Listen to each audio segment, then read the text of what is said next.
Hello Englishers, welcome back to my channel. This is Ma'am Raya. For today's video lesson, we are to focus on the social and cultural context for our subject effective communication for our grade 11 students.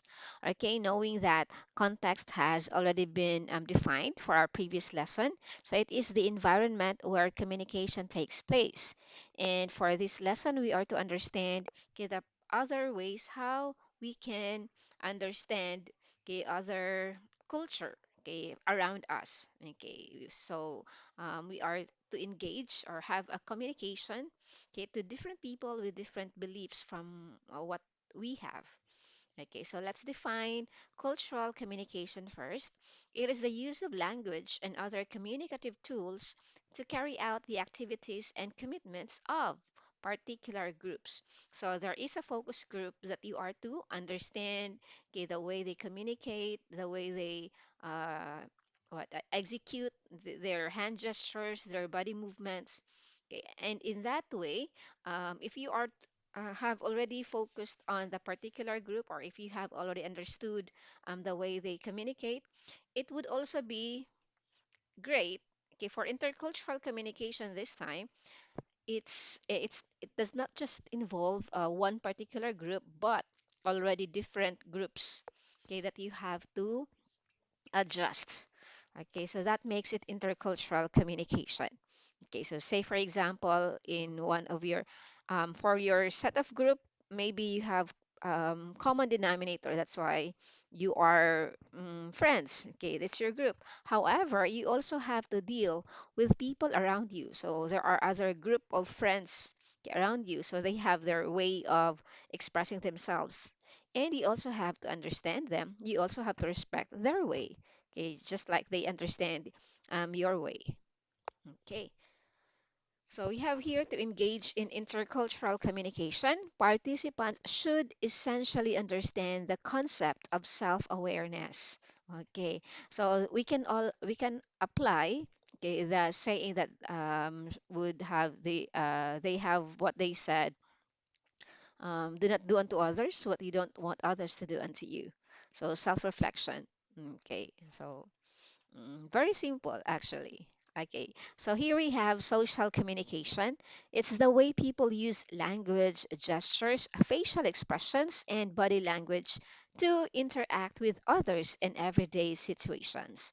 Okay, take note everyday situations. So we can always apply this in our everyday situation in going to school, in which you always meet your classmates or schoolmates.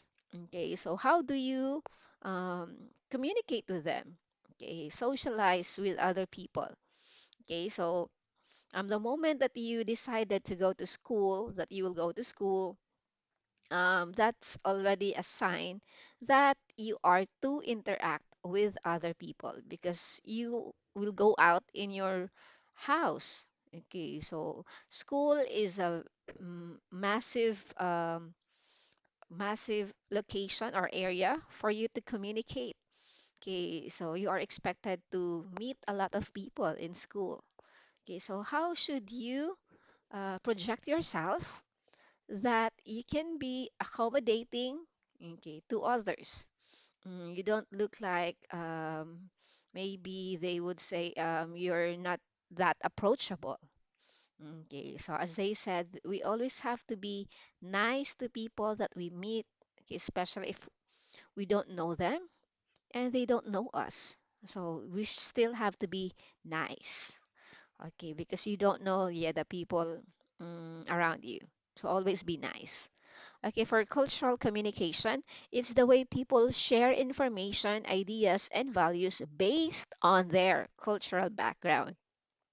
It's also not about the language that people use, but also their customs, their traditions, okay, their gestures, tone, body language, and social rules.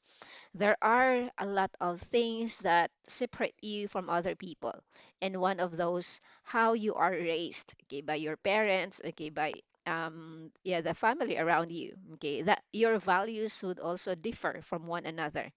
And again, okay, the common denominator here is just we have to respect each other's individuality. Okay, so to avoid issues. and gaps. Yes, because it could be okay, a gap. Inclusive discourse is a way of communicating where everyone feels respected, valued, and heard, no matter their background, beliefs, or identity. So it's already a continuation or relation to in relevance to what we mentioned previously for cultural communication.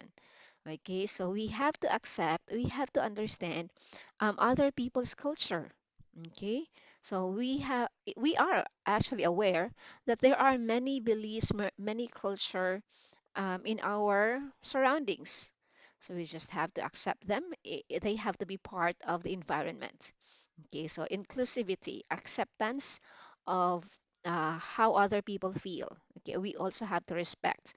Okay, we have to hear what they say and just, okay, that's just it. Okay, it's their opinion.